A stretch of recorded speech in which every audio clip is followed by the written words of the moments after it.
Centro de Economía Política Argentina, y queremos interpretar el dato de la inflación del mes de octubre, pero también ponerlo en perspectiva con todo lo que rodea a la economía en este momento, en el cual incluso hay reunión de industriales, por ejemplo. La Unión Industrial Argentina reunida allí en el Centro de Convenciones de Buenos Aires. Ya vamos a volver a tomar contacto seguramente con el móvil. Lara Sainz trabaja allí. Hernán, buen día. Acá Juan Pablo Francia, Fernando Cerolini, te saludamos. ¿Cómo va? ¿Qué tal? ¿Cómo están? Buenos días. Bien, Hernán. Bueno, ¿cuál es en algún punto el balance de este dato de inflación que se conoció del mes de octubre? Bueno, yo diría que el dato ilustrativo es que el 2,3 está por encima tal vez de la expectativa que tenía el gobierno respecto a la inflación a esta altura de su gestión, podríamos decir. De hecho, viene de superar el 2,1 que se midió el mes pasado y dos consecutivos 1,9 de los meses anteriores, e incluso antes de eso, no recuerdo ya, pero 1,6, 1,5 había sido hace 5 o 6 meses atrás. Es decir, la curva de la inflación va más bien al alza. Alguno puede decir, bueno, tuvo el efecto de la cuestión electoral y ahora con el resultado electoral se va a acomodar. Yo tengo serias dudas, sobre todo para los 2 meses subsiguientes, noviembre y diciembre. Noviembre no suele ser un mes de demasiada tensión en materia inflacionaria, pero suceden dos cosas que para mi forma de ver van a pegar sobre el indicador. Una tiene que ver con los servicios. Ustedes saben que el acuerdo con el Fondo Monetario Internacional establecía desregulación de precios en los servicios post elecciones, para ser preciso en diciembre. Pero bueno, de hecho, los aumentos que se anunciaron están por encima de los aumentos que se aplicaban hasta octubre, que eran en general del orden del 2%, y saltaron al 4,5, 5%. Y la otra cuestión muy importante, hacia finales de octubre, algo pegó en octubre, pero una partecita, y principios de noviembre, hay un salto muy significativo en el precio de la carne vacuna mayorista. Es una cadena que tiene un linkeo de precios entre mayorista y minorista muy estrecho. Sí, además, ¿cómo te va, Ron? Además está el tema de las naftas, que me parece que no se habían calmado un poquito por las elecciones, pero ahora me parece que están volviendo a aplicar, y viste que ahora ni siquiera te anuncian, vos vas a cargar y ves otro número directo. Sí, ahí hay un problema en la forma de medición, que es que evidentemente metieron mano porque, hicieron lo que se llama micropricing, entonces vos nunca sabés cuánto aumentaron, no hay forma de medirlo ex ante, digamos, y en las páginas que, por ejemplo, la de Fecha, la de Surtidores, que publicaba habitualmente el precio en el transcurso del mes, ya no se publica más. Si ustedes se fijan ahora, entran, está octubre, es decir, vamos 13 de noviembre y todavía no publicaron los datos de este mes. Bueno, evidentemente alguien llamó por teléfono para que eso no esté disponible. Hay que ver qué sucede. Igual en el precio de los combustibles está atado al precio internacional, así que depende cómo se mueva. Si el precio internacional sube, nos va a pegar. Por ahora no ha tenido ese efecto, y el tipo de cambio en el último tiempo, digamos, si uno lo mide desde la elección para acá, está en un valor inferior, así que no deberías tener en el corto plazo problemas o grandes problemas con el combustible, pero es verdad lo que dice Cero, en el escenario en el que estás en cualquier momento puede pegar un salto. Hernán, y en este contexto en el que, bueno, hoy yo lo introducía cuando te saludaba, hay reunión de industriales, en este contexto en el que los propios industriales parecieran en algún punto no estar tan contentos, ¿cómo cae este dato? Porque a fin de cuentas, si hay un dato justamente al que se aferra el gobierno de Javier Milei, es justamente el de la inflación. Mira, a mí me cuesta entender mucho a los industriales. El domingo salió una nota de Rapalini y Cabrales, el 1 y el 2 de la Unión Industrial, elogiando el modelo económico, planteando que la solución a sus problemas es la reforma laboral y sosteniendo que la apertura importadora en realidad no tiene grandes efectos. Basta ver la evolución de el uso de la capacidad instalada, que básicamente son las máquinas, cuántas máquinas estoy usando o no usando, si lo vemos a la inversa, y el uso de la capacidad instalada está, no sé, en el sector automotriz en el 45%, es decir, tengo 55% de las máquinas paradas. En el textil otro tanto, el promedio está en el 50%, se mueve desde que asumió Milei entre el 56 y el 58%, es decir, tengo 40-45% de las máquinas paradas. Es un absoluto sinsentido económico eso, así que me sorprende que sean tan moderados, honestamente, y que no estén viendo, es sectorial, así que son ellos los que han elegido esas autoridades y los que eventualmente defienden o no a sus representados, pero cualquiera que hace dos números se da cuenta la situación crítica que está pasando la industria. Yo suelo ir al encuentro de la Confederación de Gremios Industriales, CECIRA, así que tengo muy de cerca la mayoría de las cadenas de producción y están todas muy mal. Me gustaría que, no sé, no estoy en el encuentro, ustedes están allí, tienen su cronista, así que lo verán con mayor precisión, pero a mí me parece que la posición de la industria debería ser bastante más crítica respecto de las políticas del gobierno, porque uno podría decir, el gobierno no tiene políticas para con el sector industrial. Yo voy más allá, en realidad tiene una política claramente antiindustrial, porque si yo te subo las tarifas como te las subí, te abro las importaciones sin ton ni son, sin que me importe absolutamente nada, y lo tuiteé el día lunes, prácticamente todas las empresas vinculadas al sector alimenticio, lo que producían antes, ahora lo traen de afuera, en buena medida.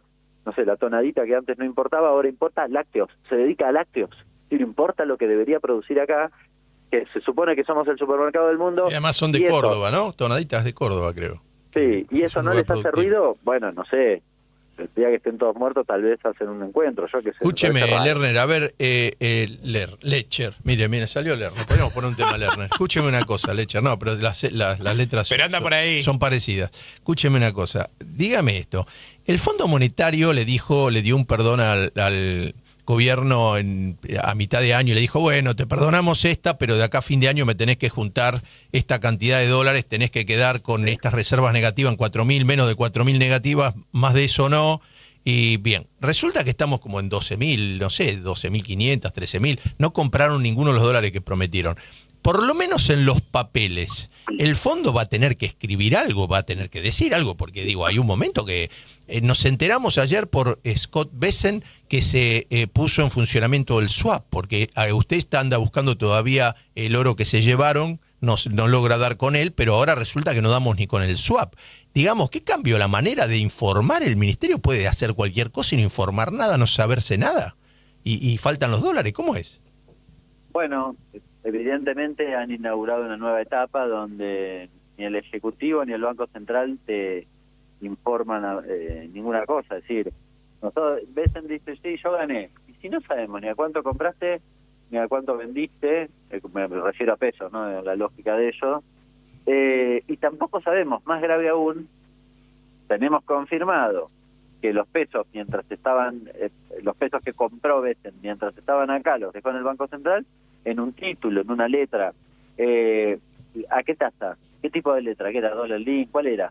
Bueno, no se sabe, son todos trascendidos, no tenemos ni idea, así que ninguno, si yo mañana les digo, no, ganaron 200 millones, créanme, le estoy mintiendo, puede ser una estimación, no quiero ser malo, pero no hay absolutamente ninguna precisión. Me parece interesante lo que dice Cero respecto del Fondo Monetario, porque efectivamente vamos camino a que algo tengan que explicar, y a donde vieron que Caputo salió a decir en estos días, yo dentro de 30 días les digo la hoja de ruta cambiaria. Bueno, probablemente tenga que ver con esto, y quizás la están discutiendo con el propio Fondo Monetario Internacional porque es absolutamente inexplicable. Mire, le quiero poner números. En realidad hay distintas formas de medir las reservas netas, y el fondo tiene una específica para el acuerdo 2025, así que hay que ver esa. Pero en realidad el acuerdo estrictamente dice hay una meta de acumulación de reservas que se mide de una forma particular. Bueno, a diciembre, al 31 de diciembre, en el acuerdo original tenían que haber acumulado respecto de finales del año 2024 $5.500 millones. En la revisión de marzo que se incumple, le perdonan 6.500, así que la meta queda en menos 1.000. Y estamos, según esta medición, en menos 9.500, o sea, estamos en 8.500 abajo, además de habernos perdonado 6.500. Fíjense, yo firmé un acuerdo con el Fondo Monetario Internacional que le voy a errar en más de 15.000 millones de dólares. Es una locura. Tremendo. Pero es joda, claro, es decir, ¿viste? ¿Para qué lo firmaste? Bueno, y ahí hay una duda, insisto, Caputo todavía debe la hoja de ruta. Y yo me imagino que están definiendo cuánto quieren o no remonetizar la economía, y eso obviamente va a pegar en la tasa a la baja, pero también te va a pegar sobre el tipo de cambio. Me parece que privilegian un tipo de cambio contenido, ya lo dijo también el propio Caputo ayer, pero ahí el valor es un poco, ¿a cuánto? Porque fíjense que es una cosa muy rara. Sale Caputo y dice, yo hasta 1.500 estoy de acuerdo, estoy contento. Ah, sí, fantástico. El día siguiente sale el presidente y dijo, no, las bandas se quedan. Pero pará, 1.500 es el techo de la banda. Y en el mismo momento Werning en Washington dice, no, vamos a seguir el camino de Israel, que actualizó las bandas. Bueno, chicos, decídanse, ¿cuál es? Si yo quiero hacer carry, pues fantástico. ¿Desde dónde? ¿De 1.500? ¿De 1.450? ¿De 1.550? ¿O 1.400? ¿Cuál es el valor? Bueno, no se sabe. Estamos charlando con Hernán Lecher, él es el director de CEPA, el Centro de Economía Política Argentina, con el disparador, claro, del dato de inflación, pero a fin de cuentas sobre el escenario económico, mientras aguardamos la palabra del ministro de Economía, Luis Caputo, que está allí en el Centro de Convenciones de Buenos Aires, porque se llevó a cabo la reunión de la Unión Industrial Argentina. Ahora, Hernán, con esto vamos cerrando la charla, por supuesto agradeciéndote muchísimo tu tiempo, como siempre. Quiero compartirte también este dato que publicó UNICEF que me llamó la atención, seguramente lo viste, porque UNICEF Argentina reveló una caída en los datos de pobreza. Dice que pasó del 48% al 31% y que mejoró el acceso a servicios básicos y se redujo la inseguridad alimentaria. Cuando tal vez hay algunos otros informes que hablan de más inseguridad alimentaria. ¿Cómo podemos contraponer esos datos? No miré la metodología, pero estoy seguro por los datos que publican que utilizaron los datos oficiales. Pobre, no los culpo tampoco, pero utilizan los datos oficiales, y los datos oficiales tienen horrores metodológicos. Ayer salió el dato de salarios. Bueno, en general uno repara en el dato de salario del sector privado, tal vez en el del público. Sale también el empleo del salario no registrado, el salario del empleo no registrado, ¿sí? Que obviamente imagínense que pobreza es una canasta de alimentos y demás valorizada contra los ingresos de la población. Pero no es cualquier ingreso, ingreso de una determinada franja, de un determinado decil de ingresos. Y básicamente esos ingresos están relacionados o son principalmente los de los trabajadores del empleo no registrado. Bueno, ¿qué dice este dato que salió publicado ayer? Tiene un problema que está desfasado. El dato de hoy es de 5 meses atrás, así que corresponde a abril, si no me equivoco, ¿sí? Entonces, porque salió septiembre, así que es abril. Ahora, cuando yo lo hago en términos reales, ¿saben qué me da? Que respecto de noviembre del 23, y cuando asumió Milei, el salario del empleo no registrado le ganó en 25% la inflación. Díganme si alguien en su sano juicio puede creer eso. Es una estupidez flagrante. Y tiene una explicación metodológica. Está escrita, ¿no? No hay que hacer mucho esfuerzo, hay que buscarla.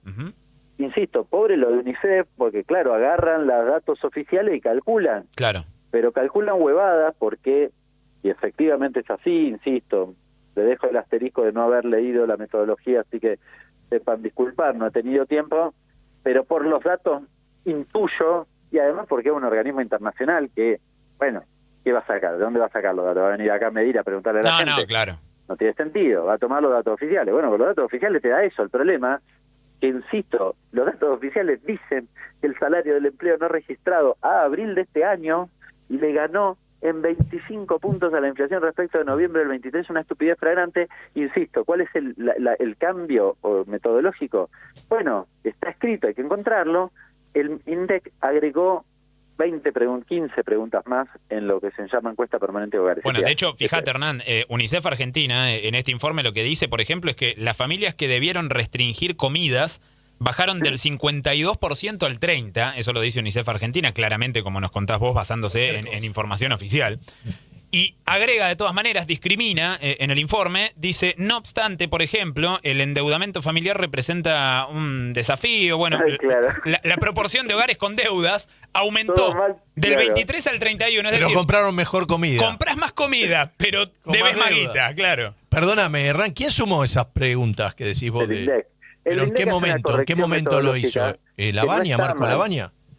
¿Cómo? ¿Quién lo hizo, Marco Labaña, o estaba planificado de antes?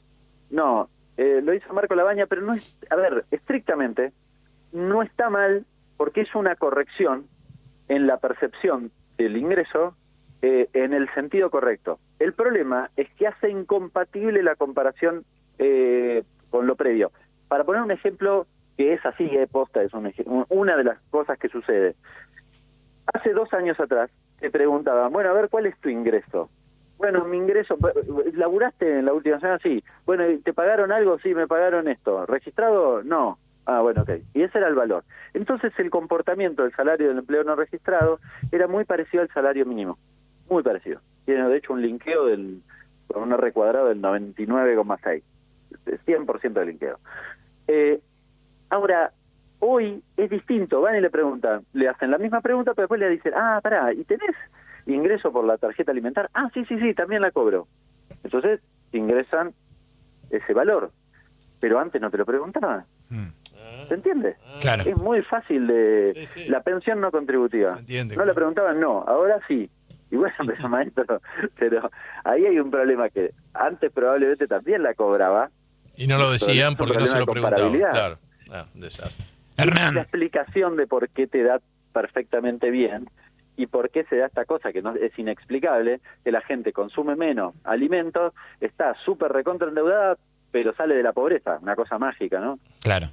Una cosa, digámoslo también, increíble y sin utilizar ninguna clase de ironía, una cosa imposible, ¿sí? Imposible. Una cosa imposible. No podés deber más guita y comer mejor, básicamente. Están comparando con el primer semestre del año pasado, así que también tienen esta ventaja. Sí, comparan con el 52, que es de gobierno, sépanlo, porque es el resultado, el impacto de la pobreza por ingresos luego de una devaluación que hizo este gobierno, no jodamos. Pero bueno, se mezclan esas dos cosas. Y después se mezcla también la subponderación en el indicador de pobreza, digo, la subponderación de los servicios. Las tres cosas están ahí, pero la de los ingresos se puede ver con mucha facilidad en el dato de la evolución del salario del empleo no registrado.